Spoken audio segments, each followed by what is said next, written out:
Yo, what is going on, everybody? It is Roush, and welcome back to Season 7 of the Pokemon Speedruns Draft League. This is going to be the Week 1 video, and I say video because I think I finally made the decision that I'm going to do my team previews and the actual battles as one video. I'm just going to go ahead and edit them together. Hopefully that'll, I don't know if that'll, like, eliminate spoilers, but I don't know. I just kind of feel like it's gonna be better this way. So, like I mentioned during the, get to know the team video, this is a Swiss, format for scheduling, so you literally don't know who your next matchup is, until after all of the other ones have been completed. So, let's go ahead and talk about my first week matchup. Actually, no, sorry. Just a little quick team review. Forgot about that. Alright, and actually you can see here on the team schedule side, we are facing off against Lake Erie Delmise, so that should be pretty cool. Never mind the fact that my cursor is on Toxic Flubber. Yeah, nothing's changed. Same group of 11 Pokermans that you saw during the team preview, nothing special to see there. So, Lake Erie Delmise and UnovanMatt. So, Matt was actually a brand new player to Season 6. He had a little bit of competitive experience, but not a whole lot. But in my eyes, had one of the most dramatic changes, positive, from the beginning of the season to the end of the season. And in fact, he faced off against me twice. So once in the regular season, and actually in the first round of playoffs. And unfortunately, the playoff thing was kind of due to default because somebody backed out and they were supposed to be in the playoffs. But Matt did pretty darn well versus me in the playoffs when he kind of just had some struggles in the regular season matchup. So he definitely learned a lot over this last year, and I kind of like his team. I mean, it's an interesting balanced group. So he's got breakers like Dracozolt, Barrascuda. Barrascuda is also kind of a good revenge option. Azelf can be a breaker type as well. Megalopony is another kind of speedy attacker. More defensive mons, Toxapex, Mandibuzz, Hippowdon. Gets nice defog, gets rapid spin and cryogonal, gets, I don't remember if he has spikes or not. I don't think any of these get spikes, but he does get toxic spikes. Yeah, he doesn't get spikes, but he gets toxic spikes. But, you know, I don't really care that he has toxic spikes, because, I mean, look at this team. Like, I have the poison Dart Pursuiter all in mine. There's no shot I'm not bringing it versus an Azelf. It's literally my best Azelf chock. So let's actually go ahead and look at the speed tiers. So, common theme, and this should come as no surprise to anybody who's even looked at my team. I'm not fast. I'm fat. That's what we are. We're fat. We don't really do speed. As you can see, most of my mons hang out in the 50 base speed tier, 50 to 60. A couple of hundreds at Zapdos and Salamence, but those two probably aren't going to be carrying a lot of speed, let's be honest. So my opponent is probably going to be able to invest heavily into bulk, but at the same time, that's kind of what I want. First, ironically, to go along with the mostly defensive group that I'm bringing, I noticed that Choice Banded Piloswine could be a nice little surprise. So I'm actually bringing the Choice Banded Minimoo with the ability Thick Fat. It doesn't really do much, but then again, like, Oblivious is actually worthless, and Snowcloak is banned, so Thick Fat it is. Ice Shard, Earthquake, Ice Cold Crash, and Rock Slide. So this was actually originally Stealth Rocks, because before, when I originally made the team, Matt didn't have the Cryogonal or the Barrascuda. They were originally Bouffalant and Melodic. So I was like, oh, Stealth Rocks. I'm going to have Stealth Rocks. It's fine. But then the Cryogonal came in, and I was like, Piloswine's my best check. So Piloswine is gonna lead if Matt brings Cryogonal, because Choice Bandit Rock Slide one-shots up to, it was like almost max Fizz Def, and it's a damage roll. Depending on how much defense investment he is. But Cryogonal is going to be designed to face off against my special attackers. So he's probably going to be, hopefully, just max HP and then a little bit of speed, or max HP and just a little bit of Fizz Def or even Spud F. So other than that, Piloswine, fantastic matchup. Like I said, it's Choice Bandit. Ice Shard is there for revenge killing potential. It actually does 40+% to Dracozolt. So with a little bit of chip, that thing will be in Ice Shard range. Earthquake is really good against Toxapex. Even Fizz Def Toxapex takes, I believe it was like 60 to 70, 72%, something like that. I'd have to run the calcs, obviously, during the match. But it's there. Ice Cold Crash is a really good spammable move versus the other two really defensive members of Matt's core in Mandibuzz and Hippowdon. Hippowdon specially defends Hippo, which I kind of expect to be brought because of my Zapdos. Takes, I believe it was also in the realm of 60 to 72, like high 60s, low 70s sort of thing. And Fizz Def Mandibuzz takes about 55 to 60 something percent from Ice Cold Crash. And the funny thing is, if we go back to the speed tiers here, Mandibuzz's no investment is 196. My Adamant Piloswine, it's 198. I like going one little extra speed tick higher. And it was funny because even with Melodic, this Piloswine outsped Adamant Piloswine outsped no speed investment Melodic. So kind of interesting to note. All right, next Pokemon that I'm bringing is the aforementioned Alolan Muck. I've talked about it a couple of times. It's a good Pokemon. For me, it is, like I said, it's my Fairy check.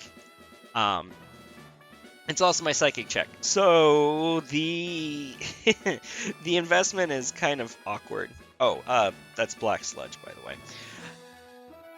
So max HP, that's pretty given. I mean, I just want to try and maximize bulk as much as possible. 28 attack EVs allow me to one-shot a non-Cobra Berry Azelf that's trying to switch out with Pursuit. Guaranteed. No Stealth Rocks, no Sandstorm Chip, no nothing. Just 100% health, Azelf, gone, Pursuit, if it tries to switch out. Knockoff obviously would kill if it still has an item, because base 80 versus base 95. The special defense investment is the other really important part. So I EV'd this to take 3 Life Orb Fire Blasts from Azelf. So it is indeed a hard switch in to Azelf. Speed is there just in case to outspeed. What the hell? Was it Hippo? I mean, Hippo with a little bit of investment. I just like having a couple of speed tiers in case it's important. Poison Touch. So Poison Touch is kind of important for this mon because it means Poison Jab has a 51% chance to poison, theoretically. Which is going to be more important versus the Mandibuzz. Because Alolan Muck is also my hardest switch into Mandibuzz. Because it can't Toxic me, Foul Play does nothing, and Brave Bird's not doing too much because I'm bulky as heck. And then just slap the rest into defense investment just to be as tanky on the physical side as possible, especially for Choice Bandit Barraskewda crunches, because we'll get to that here shortly. Anyways, knockoff is obvious Pursuit. I've explained is for Azelf, and trying to get the 30% poisons on anything I want, especially if it's trying to switch out. Poison Jab is there for the 50% poison chance, and rest is there to heal myself. So, yeah, along with the rest, I kind of do need to bring Pink Ribbon Army to heal Bell, which unfortunately means that a move slot that I could have used with Psyshock, with Toxic, has to go by the wayside. Heal Bell is much more important, especially because I am going to try and make this a long drag-out fight. So, max HP, a lot of defense investment, and a little bit of special attack. Special attack guarantees that I one-shot, I believe it was up to, it was mid-HP Dracozolt. It's not a switch-in.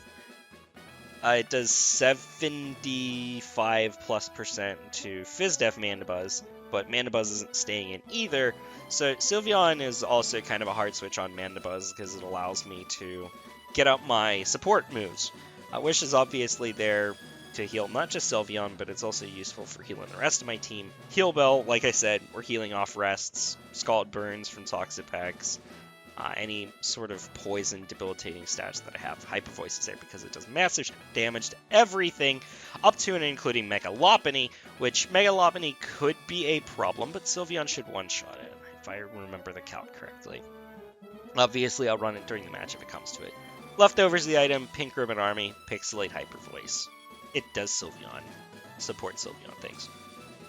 Zapdos! Support Zapdos this week. Uber Charge with Heavy Duty Boots. Static is there literally only for the Mega Lob. But I need to be careful of Triple Axle.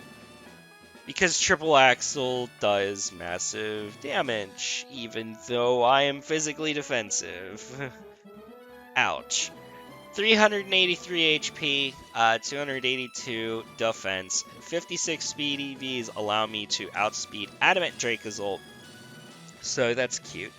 Adamant Choice Bandit Dracozolt Bulk Beaks will be weakened. Not greatly, but, you know, it's better than nothing. Thunderbolt, spammable move against the team. He literally only has Hippo and Dracozolt as switch-ins, and like I said, like, Dracozolt, I'm probably just going to be U-turning on it. Defog is there to get rid of the Stealth Rocks that probably will show up. Hippowdon might just kind of be there. Roush is there for my own longevity, and of course U-turn is there so that I can, if I predict a switch, I can go for the U-turn and help apply pressure, because a lot of my Mons still do massive damage, even though they're bulky. So I can kind of force switches and keep up some form of offensive momentum, especially against the Hippo, because I'm not bullied into Volt Switch. U-turn is just a vastly better option. Ensure that I do get my switch off. Slowking! So, Rocky Helmet. This is my best Barraskewda check.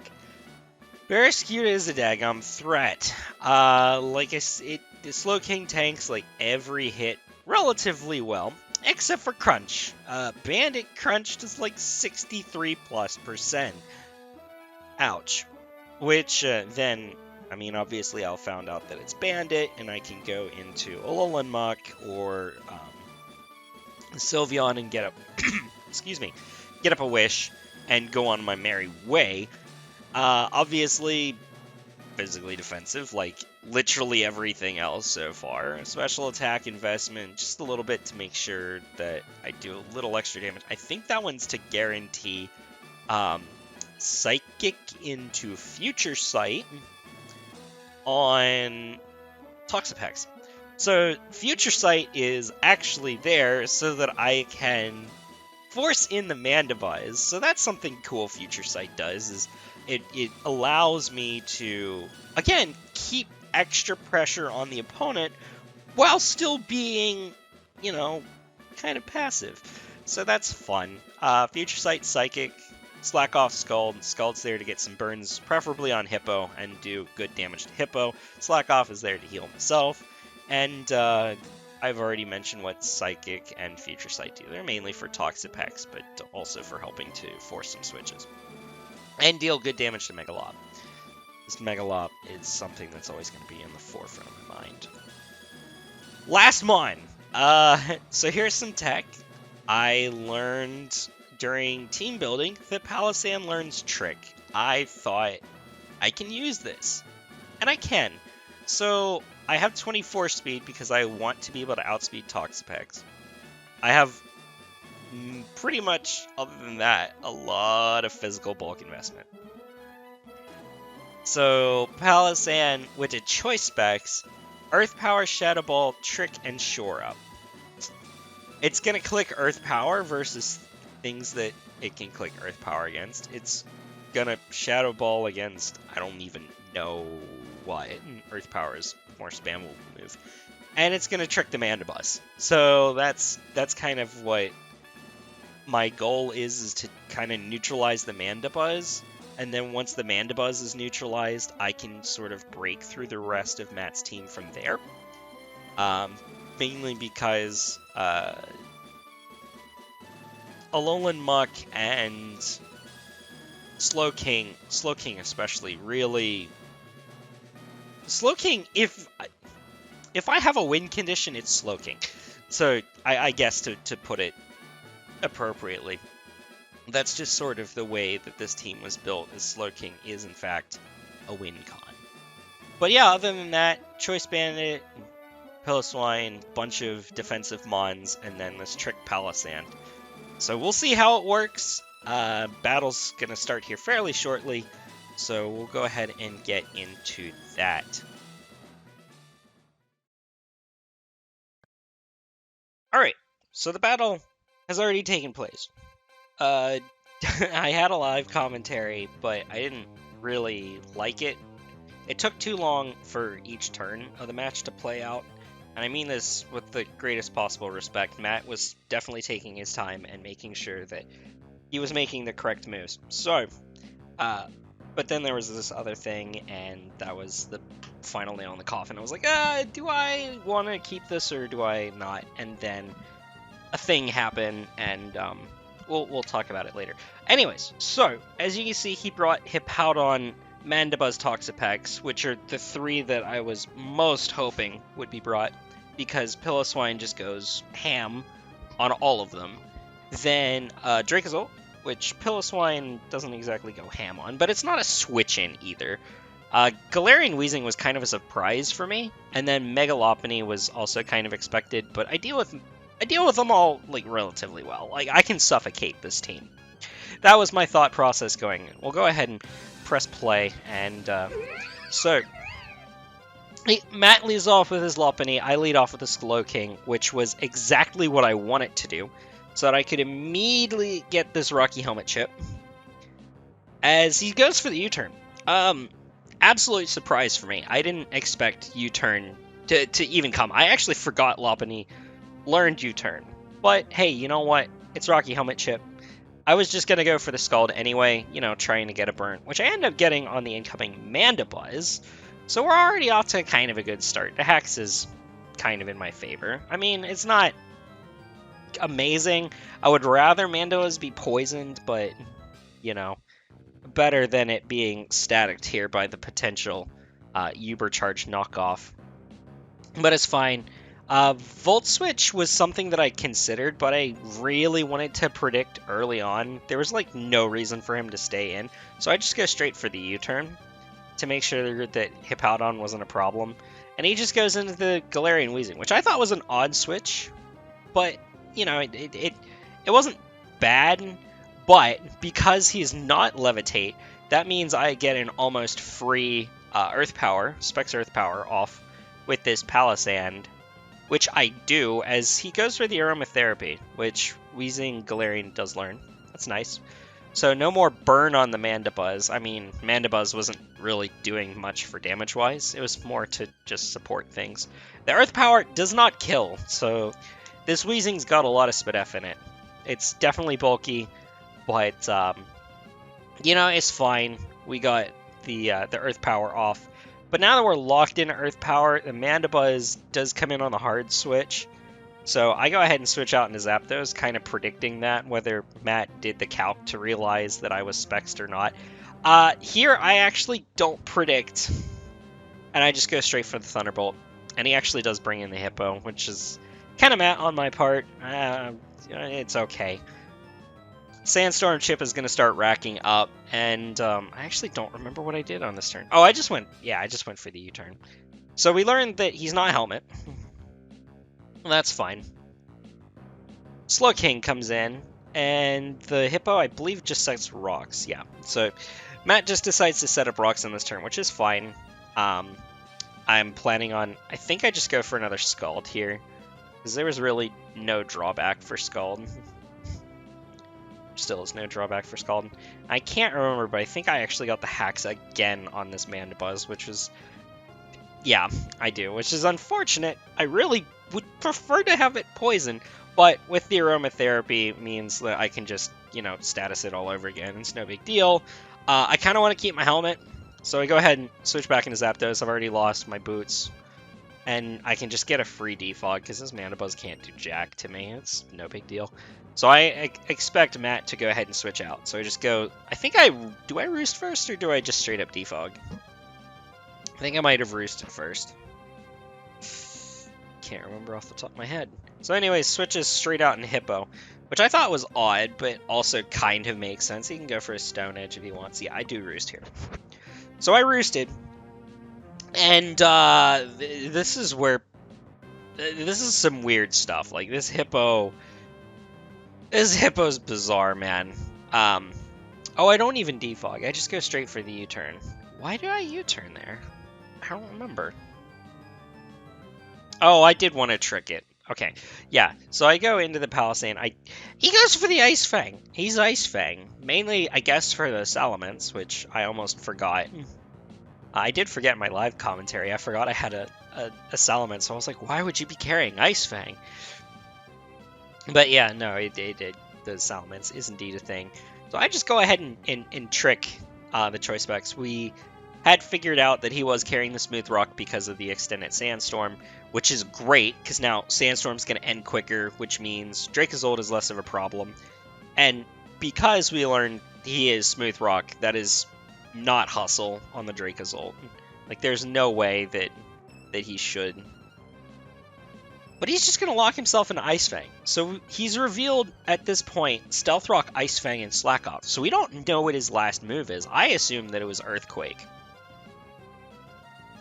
But I don't know if we figure out what the final move was or not. He gets a freeze here as I get the static hacks. It's just, I was ticked at the time, and I wasn't thinking straight.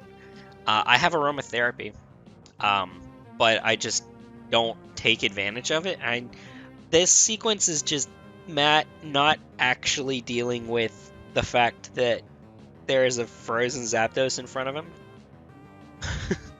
So, oh, that's right, we don't do this sequence. Okay, anyways, this is where stuff goes down.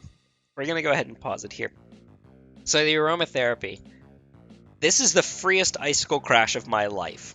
If he goes, he's not going to go hard Toxapex, because Earthquake is actually the obvious play, hitting what's in front of me. But I'm going for the Crash here. That Rocky Helmet chip I got earlier, and this is why I had to get rid of the live commentary. I popped off and said about 6 different curse words, which I'm trying to avoid in my videos from here on out. At least my Draft League stuff. That was a damage roll on the Megalopony. It was, I believe I was only a 75%, or sorry, a 25% chance to get it, so it was a high roll.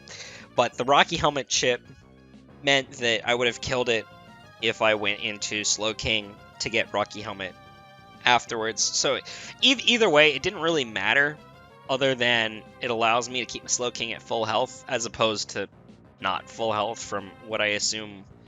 In the end, it ended up being Drain Punch was what Matt was going to go for. But the helmet, and he wouldn't have done enough damage with the Drain Punch to heal off, so it just would have meant that I would have had to switch out Slowking. The battle might have gone differently, but the ending probably still would have been the same. Anyways, I'm locked in Icicle Crash, so I'm not staying in on the Toxapex. I go out in a Zapdos, as we learn Baneful Bunker. That's fine. So that's a start. That's a Toxapex set. This isn't Scald. That's Liquidation, man. I don't know why he is running physically based Toxapex. It makes no sense to me. I think he goes for a third different move here. Yeah, he goes for the Poison Jab, so he's revealing his moveset for free, practically. The fact that it's paralyzed doesn't really do much, but he goes for the Baneful Bunker. Like, I'm not still frozen in front of him. I have no clue what's going on in Matt's head. And in the meantime, I still have aromatherapy that I haven't, like, even bothered to touch.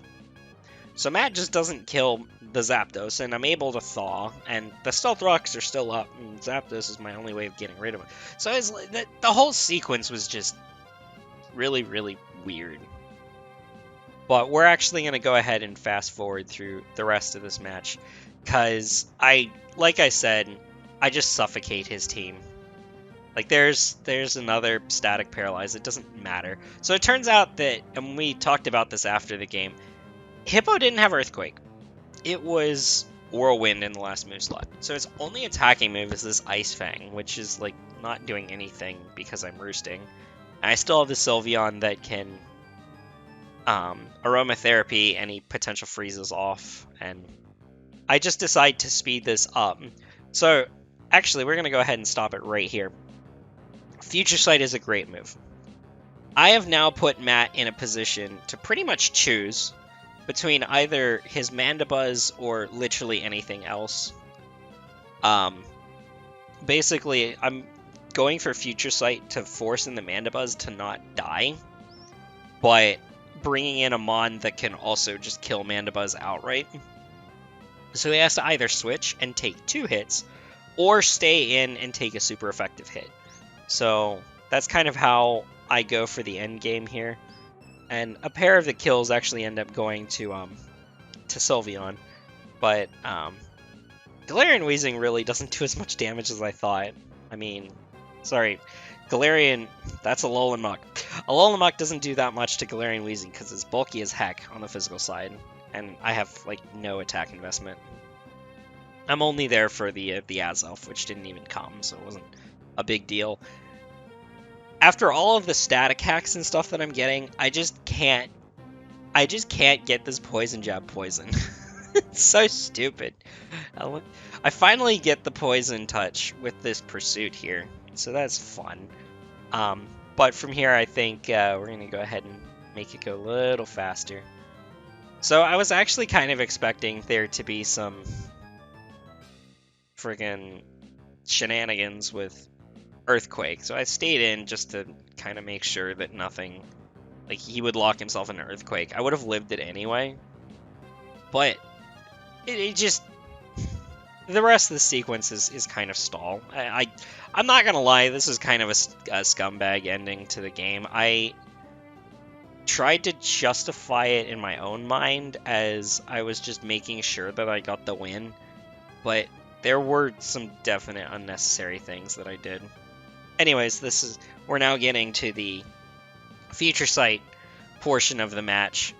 I go for Protect to scout what the Dracozolt is going to lock itself into, in case it's Bandit, because I expect it to be Bandit. Once again, Hyper Voice kills, Toxapex, Slowking, Future Sight. Then this time I go out into Sandcastle. So I go out into Palisand to get the final couple kills, because it guarantees takes out both the Toxapex and the Dracozolt with the Future Sight. So it was just the best point of return. The shore up was unnecessary. I could have sacked the Sandcastle and just let Sylveon get the final kill, but it doesn't change the outcome of the match. It's kind of weird. I mean, the Hippo was awkward. The fact that Toxapex was after the game, we talked about Toxapex being Pain Split instead of Recover. I actually really like that, because my Mons have a lot of HP, but I wish that he had put all of his Toxapex investment into the defenses rather than putting some of the HP like he ended up doing, because that only maximizes what Pain Split will do for you, is you not having HP. That's kind of the whole point of Pain Split, is to make sure that you have or you're stealing as much HP as possible. So I don't know. There were some things in team build that I wish Matt would have done better. But in the game, he was definitely taking his time. The Lopunny sit was actually really fun. I just surprised the crap out of him, and he brought it in at a bad time. To be fair, if I was a standard Piloswine instead of Choice Bandit, it might not have been a bad choice. But it was Power Up Punch, Drain Punch, Ice Punch, and U-Turn. U-Turn was kind of weird given the Power Up Punch thing, but, you know, hindsight's always 20/20. Obviously, GG to Matt. Hope you had fun. I know I did. And I'll see you guys next week. Roush is out. Peace.